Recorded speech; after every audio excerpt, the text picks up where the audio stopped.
Welcome to week 14 of the pro football season. How is it week 14 already?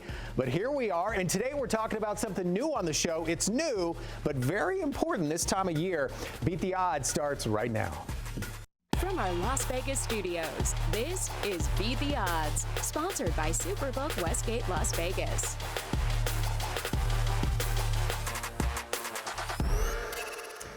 All right, welcome to Beat the Odds. Welcome inside our Las Vegas studio. I'm Dave Hall. And I'm Mariah Janos. Today we're hitting on a topic that might leave you with chills. Ooh, Fat Jack's thirsty boat pick? No. That's on next week's episode, okay. So don't spoil it. Okay. Thank you. Today we're talking weather and when Mother Nature can throw a curveball at sports bettors. Yeah, so coming up on today's show, rain, snow, cold, and wind. Fat Jack and Teddy will tell us which of those weather conditions truly impact a game.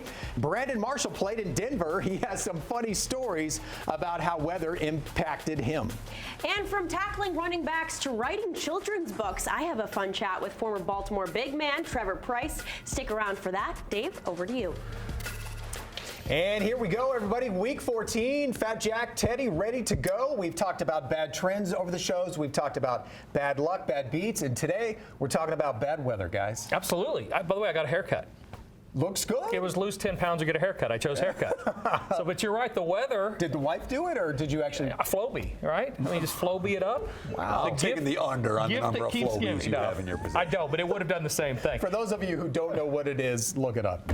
It's an old product. No, you're right. And weather can become so important in games, and it's interesting how we both approach it versus what the general public might do. Teddy? Sure. I mean, your basic four types of weather. You know what it is. You've heard the mailman thing before. Rain, snow, cold, and wind. Not sleet, but cold and wind. And of the four, wind is the one we're going to focus on the most. Yeah. It's the one, right? I mean, it's the one that throwing out routes. It becomes an offensive kryptonite when they can't throw it where it's aimed. So that becomes a big problem. Plus the kicking game, chaos there. Got to know extreme weather versus weather. Just being cold doesn't do it. Really, really cold, really, really windy, really, really rainy, that'll take it over the top. Yeah. I mean, you see the markets overreact all the time to weather issues. Okay, and the one we want to be concerned about the most, again, when there's significant winds, when it's really windy, the kicking game doesn't work and the passing game doesn't work. But the markets overreact when a cold, when a warm weather team goes to play in a cold weather venue. They're fine generally in those spots. And of course, when you can win in the trenches, you can win in the cold. Running the football, if you can't run, it's really hard to win in December. That matters a ton. And of course, mental toughness. The teams that aren't the finesse teams, teams that are tough up here, tend to find ways to win in difficult environments. Yeah, one of the big talking points this season has been Tua in Miami. Will that game travel to a Kansas City or Buffalo in December or January? You say it should be fine. Generally, yeah. I mean, if it's a windy day, you want to be concerned about that.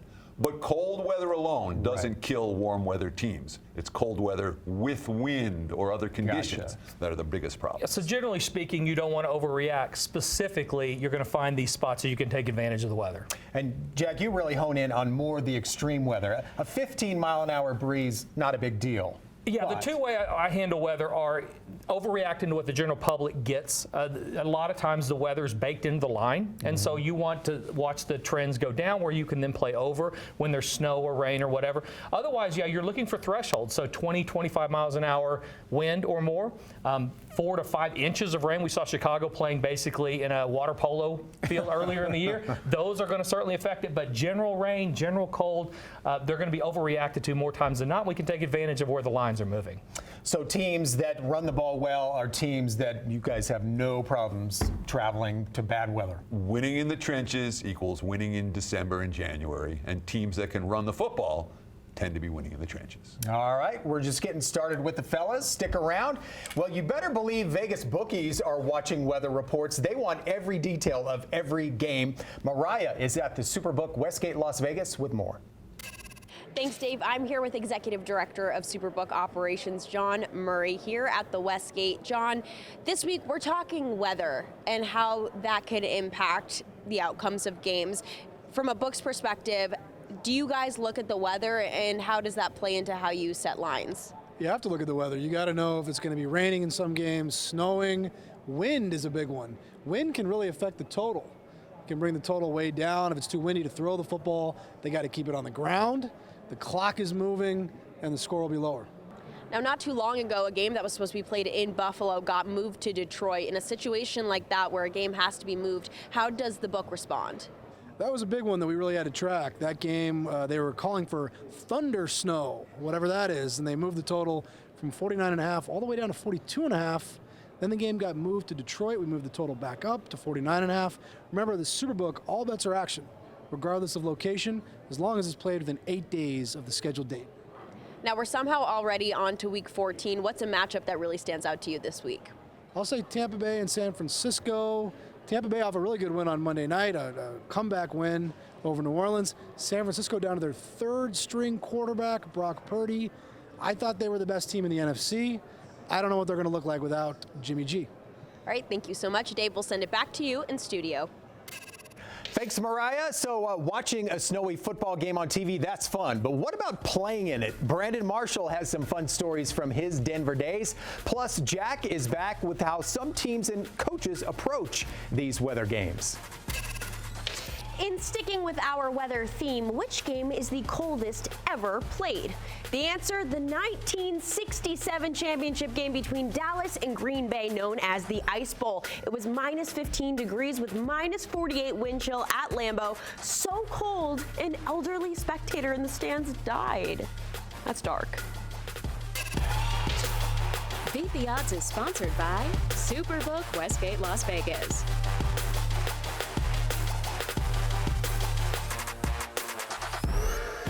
The Westgate Las Vegas Resort and Casino. Legendary. Vegas. Fun. Enjoy Westgate's classic gaming and entertainment. Savor fine dining. And experience the world's largest sportsbook, Westgate Superbook. It's all at the Westgate Las Vegas Resort and Casino.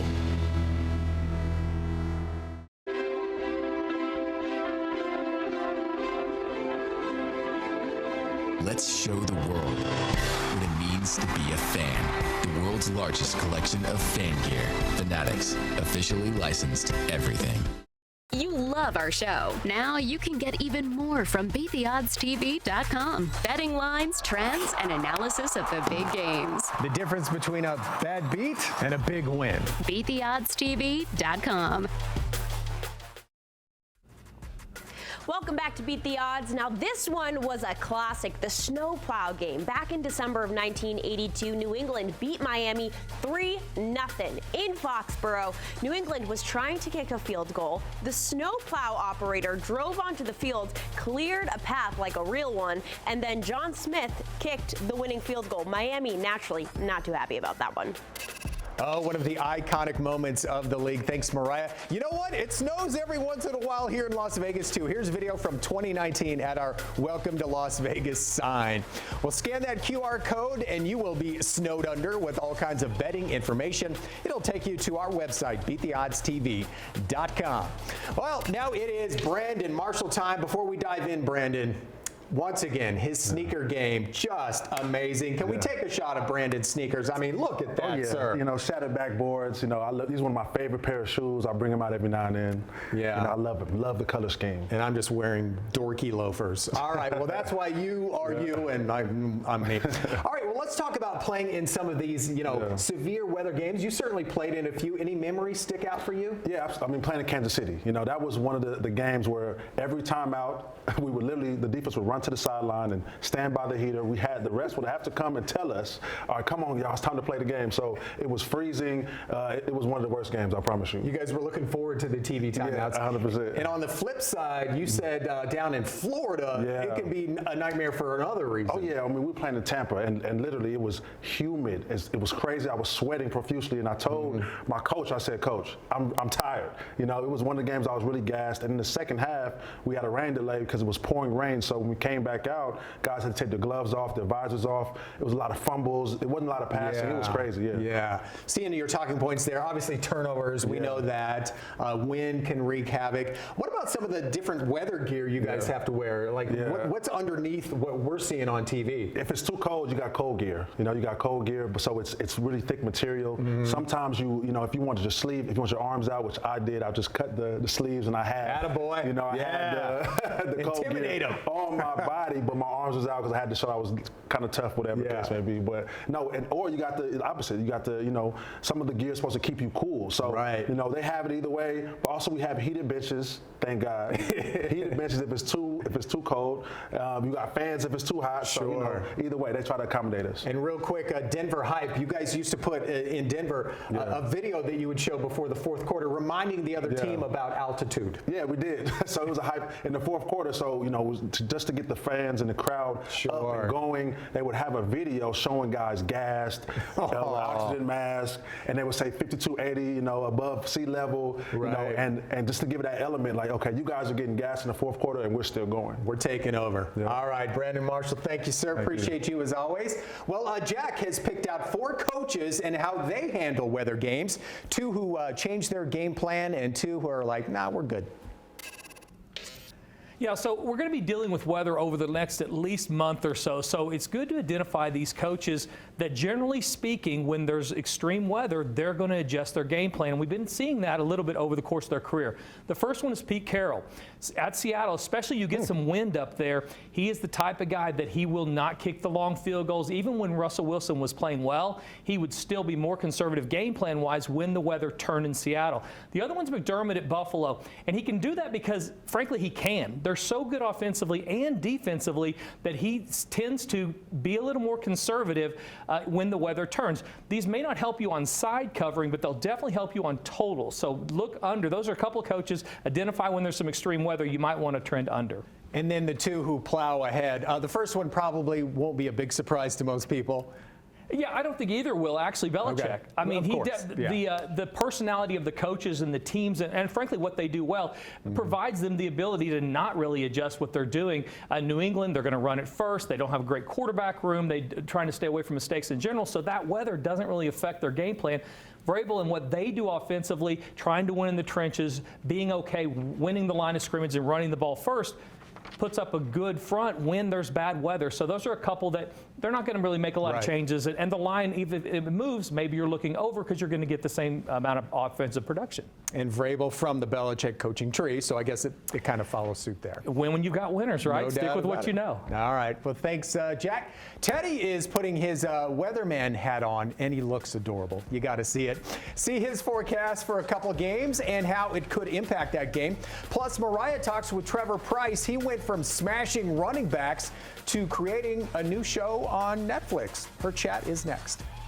All right, so I wasn't alive for this one, so I'll ask you, Dave. Do you remember the Fog Bowl of 1988, Chicago versus Philadelphia at Soldier Field? I remember watching it on TV, Mariah. Randall Cunningham was quarterback for Philly, and now he's a pastor here in Las Vegas. Wow, what a career change. Yeah, it was a rare late December mix of cold and hot air that created this extreme fog so thick at one point that both teams were forced to just run the ball because receivers couldn't see the passes thrown to them. Pretty dangerous. The Westgate Las Vegas Resort and Casino. Legendary. Vegas. Fun. Enjoy Westgate's classic gaming and entertainment. Savor fine dining. And experience the world's largest sportsbook, Westgate Superbook. It's all at the Westgate Las Vegas Resort and Casino. Welcome back inside our Las Vegas studios for Beat the Odds. Known as the sneaker game, New York beat Chicago 30-13 in December of 1934 at the Polo Grounds in New York City. Rain froze the polo field. Players were sliding all over the place, so the New York coach sent a friend to get sneakers for better traction. He returned in the third quarter, and those sneakers seemed to do the trick. New York going on to score 27 unanswered points, and they won that championship. Hopefully those shoes had some odor eaters between basketball and football. Woo, boy. Scan that QR code on your screen. It will walk you to our website, BeatTheOddsTV.com. All right, we are back with Teddy. We've been talking about bad weather and how it could lead to bad beats, and you have one of the all-time doozies. Oh, I'll never forget this game. You know, it's one of those. Week 13, 2014. And of course, this is a game between Philly and Detroit where basically the line moved 10 points down, from 53.5 down to 43.5. It was a blizzard on the field. And the first half played out like you would expect the game to play in the blizzard. It was 8-0 at halftime. They went for 2 smartly because there weren't going to be a whole lot of scoring in that game. Or so they thought. Again, I've got under 53.5 in my pocket. It's 8-0 at halftime. The game's being played in a blizzard. You can't see the yardage markers. What happened second half? Well, all of a sudden the defensive lines start to wear down. And LaShawn McCoy runs for a big touchdown. He runs for another one. Then you have a kickoff return touchdown because the special teams aren't moving quickly. And next thing you know, it's a 34-20 shootout at the end of that ball game. Under 53.5, no good. The point being, even with weather, strange things can and do happen. Now, there are 3 weather games potentially for this week. There's a good chance of snow in Buffalo as they take on Gang Green in New York. There's a good chance of rain, a nice cold rain for the G-Men against Philly. There's a good chance for cold rain for Baltimore, Pittsburgh. So all of those 3 games for this week likely to be affected by some sort of weather conditions. You remember that game like it was yesterday, Teddy. Some wounds never heal. The bad beats, they stay with you. But of course, it's important to note, when you're betting weather, if you want to get the best of the number, you have to be looking at the weather forecast early in the week. If you're watching this over the weekend, it might be a little bit too late. It's already baked into the cake. All right, thanks, Teddy. Let's head over to Mariah now, who has an exclusive interview with Trevor Pryce. While most professional athletes will retire and maybe take the route of broadcasting or continuous endorsement deals, rarely do we see them go into children's books and animation, but not our guest. It is my pleasure to welcome in former Pro Football defensive end Trevor Pryce. Trevor, how you doing? I'm good. How are you? I'm doing well. Thank you so much for joining us. Now, I want to get right into it. You had an incredible 14-year career, which included 2 championships, 4 Pro Bowl appearances. Is there a specific moment in your time in the league that really stands out to you? The day I was drafted. That starts up what your career will be, and you're in your parents' house and. There's Polaroid pictures of me and my girlfriend, now wife, and my parents and my little sister. And, that starts a journey because your life changes that day for better or worse. You don't really know. But the day I was drafted I was supposed to be drafted by Denver. I was supposed to be drafted by Philadelphia, and they skipped over me. So I got really angry, and I became the best defensive lineman in Denver history. So that day sticks out very vividly in my mind. Yeah, you really showed them. Now, once you retired, you went into your creative side, wrote a children's book, started a full-service production company. What sparked your desire to go down that path? I wanted to score a picture. I want to be a film composer, right? I want to write music for film, but I can't write music. I can make music, but I can't read or write music. So if you want to score a film, you have to make your own film. Turns out I was good at making the films. I was good at writing the scripts and writing the stories and whatnot. So I made that the career rather than the music aspect of it, because there's only one Hans Zimmer, right? And I was not going to be that. So I decided, I'll be J.J. Abrams. Hey, it really worked out for you. So what projects do you currently have in the works that maybe you can share with us? We're working on the 3rd season of Killer Party right now. I can't tell you where we're putting it because it hasn't been announced yet, but we're also working on the 3D reboot of the show as well, live action. We're doing both of those here at the studio in Baltimore with the full crew and whatnot. So it's the first time that we're doing it outside of Canada, but I think we're going to do something really special with it. Wow, that sounds so exciting. I'll definitely be on the lookout for all of that. Thank you so much for your time, Trevor. No worries, no worries. All right, thank you, Mariah. Still to come, we'll have Jack and Teddy's top picks of the week, plus our wheel of Keeping It Real. Man, that wheel has been causing trouble lately. See what it reveals today. Heading into break, a factoid for you. Cincinnati beat San Diego back in 1982 at Riverfront Stadium to win the AFC Championship. The coldest game ever. The wind chill was reported at -59. Coming at you from Las Vegas, the sports betting capital of the world. You love our show. Now you can get even more from BeatTheOddsTV.com. Betting lines, trends, and analysis of the big games. The difference between a bad beat and a big win. The interviews, the stories, plus a unique spin on sports history. Your ticket to in-depth content as seen on the show is all at BeatTheOddsTV.com. Check it out today. Hey, welcome back to Beat the Odds. Welcome back inside our Las Vegas studio. We were just kind of walking down memory lane, some of our old football memories. Teddy, you got one from maybe when you were a kid? Well, the first football game I ever remember watching was the big game. I think it was Minnesota and Pittsburgh. That game was 2-0 at halftime, a riveting affair. How about you, Jack? Yeah, I mean, John Riggins was always an early memory, but I'll tell Mine you, too. Conjunction Junction, What's Your Function, those type shows on Saturday morning, that's what got me into TV, which then led to football. Yeah, I used to love watching those old Washington football teams, too. All right, well, let's talk about some top picks this week. Jack, get us started. Yeah, teams with stylistic differences here. We're going to take one that has really gotten hot over the last month or so. I feel like I'm a little bit late to the dance with this one because Detroit's been improving not only straight up but against the number over the last month or so, averaging over 30 points a game. This stylistic matchup does not benefit Minnesota. They need to run the ball effectively, stay ahead of the chains. That is where they're most comfortable. When they get predictable down in distances, I think they're going to struggle. Minnesota's been really good in one-possession games, one-score games. I like Detroit minus the points against Minnesota. A little late to that prom, are we? Well, possibly. We're hoping we're going to stay there a little longer. Hopefully the doors aren't locked. Yeah. All right, Teddy, how about you?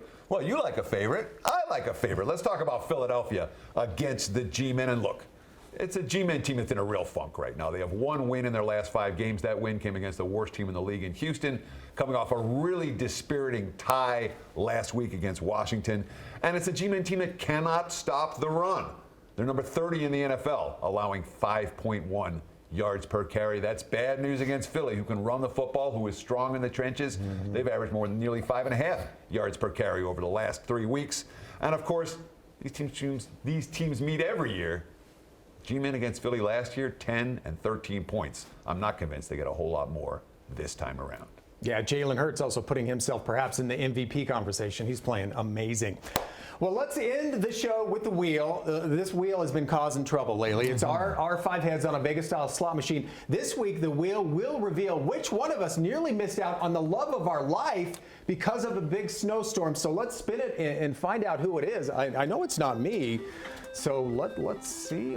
Jack! Yeah, weather can be a fickle mistress. I was trying to drive to my future wife in Colorado, stopped at a motel in Dumas, Texas, came out, the car was covered in snow, couldn't see it, got some socks, dug myself out. Really harrowing. I might have died of a heart attack if we weren't careful. I ended up getting there, though. Beat the odds. See you next week.